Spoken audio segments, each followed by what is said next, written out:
Well, you might be thinking, oh no, another video. Lots of these coming in, but I hope they're effective for you in understanding the outlines and the homework assignments and those types of things. I haven't gotten any bad feedback at all, so they seem to be working pretty well. But if you have any feedback, let me know.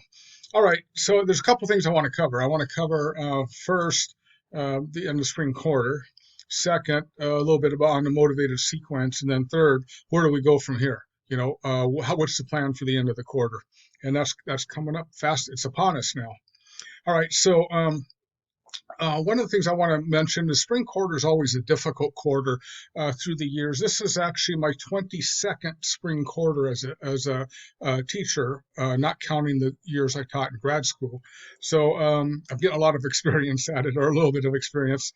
Anyway, what you want to do is just burn the midnight oil if you have to, whatever it takes. If you have to be up 16, 18 hours at a time this last week, it's key.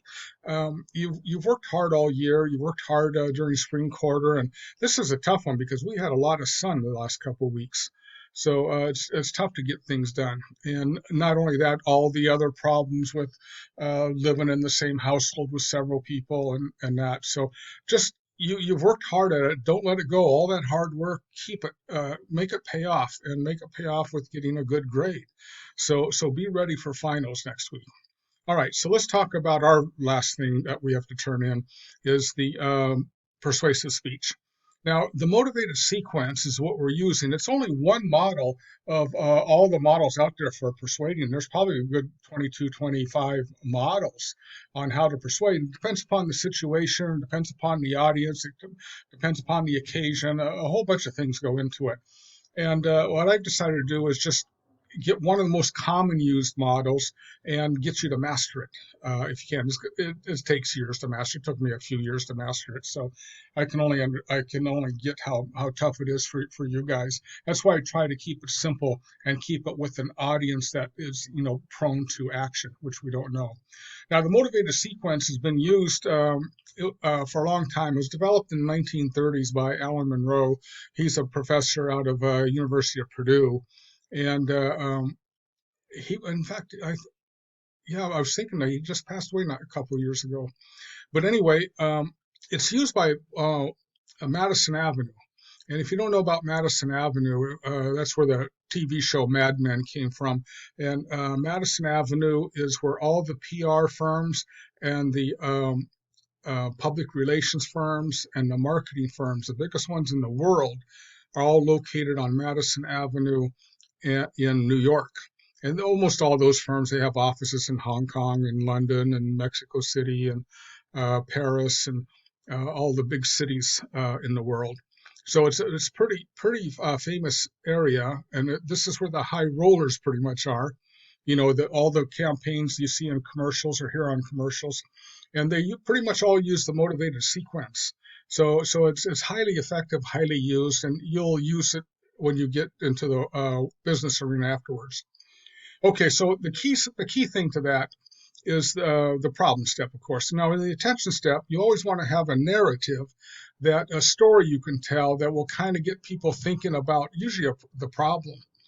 And the problem step is something that the audience has, a problem the audience has.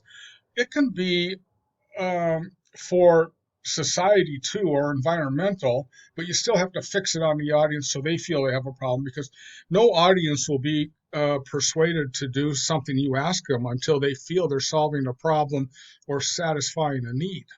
So when you get to the problem step, um, think of it this way. Try this kind of test if I got the right thing for problem step. Look at your solution and then ask yourself, now, does this solution solve the problem I talked about, or does it solve the need that I have? Okay, so if it doesn't, then you're wrong. So, for instance, if you want somebody to, um, adopt a dog, and then you start talking about how money uh, could stop somebody from having a dog. So you look at, so if money can stop somebody from having a dog, my solution is to have a dog. So would have a dog solve the problem of no money? And no, it wouldn't. It's going to cost you more money, right? So that's not a problem. That's a reservation. Where somebody would say, no, I can't have a dog because I don't have enough money. Then you can say, oh, that's not a big deal. It doesn't cost so much. So you can handle that reservation. So look at it that way. Okay, it's a problem or a need you have. You only do things when you have a need. You only drink water when you're thirsty, right? You only go on a diet when you're overweight. You only go on a vacation when you're stressed out at work, right? So think of what the problems are. What's driving people? What problems people have that getting your solution will fix. When you get to the solution, just take your proposition of policy and drop off the "you should," and then say the rest of it. You should. Um, I should have thought of my grade of most of the papers, but anyway, whatever it is you want us to do, you want us to buy a car, buy a Tesla. So your proposition of policy is you should buy a Tesla. So in solution, buy a Tesla. Okay. And then give us all the features and benefits of the Tesla, why it's a good thing to have. All right. And then in your visualization, make sure you only talk about feelings. Don't use any citations there. Don't use any facts. Don't use any figures or statistics. All right. That's all part of the logos, part of the logical reasons for doing what you asked.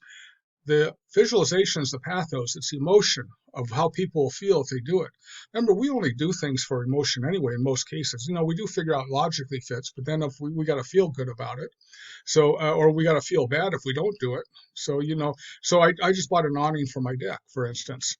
And it's a lot of money, but however, I thought of all the pleasure I'd have, with my friends and sitting out on the deck and not having that western sun come straight into us, and my condo wouldn't be as hot from that western sun because I could have an awning over it. So that was the main thing that swayed me was the emotional feel, the feeling, and how my lifestyle, and how things would be if I had the awning. Because I know the pain of not having one, right? I know that heat coming down. I know that sun beating in. I know that sun getting magnified through all those windows. So that was that swayed me. Okay. So anyway, so that's it. Then once you get that emotional high for the audience, you got to ask them what to do right then. So at that point, you say, you should get an awning because. So I urge you can get one at Rainier Awning and Tent. So I urge you to get an awning for your deck today because if you do, you will be able to have cool evenings on the deck. All right, so pretty much all of you got that. The only real problem I see is the problem step that people are having a tough time in. So if your problem is more of a reservation, change it for your speech. Okay, so that leads me to where do we go from here?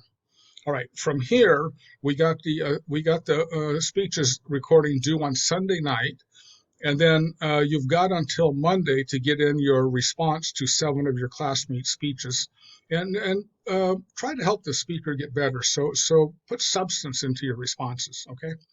And then on Sunday too, I'm going to open up the submit buttons on all the assignments. And for any assignment that you didn't do over the quarter, you can turn it in without a penalty. All right. However, I'm going to limit you to 3. Okay, 3 assignments. So you can turn them in from Sunday, anytime from Sunday once I get the submit buttons on, and then you've got until Tuesday night at 11:59 p.m. All right, that's the start. That's the first final day of finals week. So I'm going to get it out of your way and out of your hair so you can worry about the other finals. So you've got till Tuesday night, 11:59, to make up 3 assignments. Okay.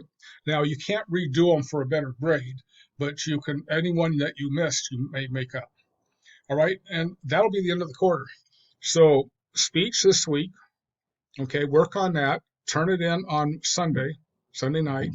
Then you've got until through Monday to get your 7 reviews in. And then you got until Tuesday night to do any makeup assignments. All right. And by the way, the submit buttons is labor intensive. So it takes me a while to get them. I got to go through every single assignment and set them up. So look for them sometime Sunday. If you have assignments you missed, go ahead and do them now and then have them ready, and then you can just pop them in. All right, you guys, good quarter. Have a good summer and get back at it here in September. And as some of you are going to be in summer school, good luck during summer school too. I think that's the most fun school quarter to go to school. All right. See you later.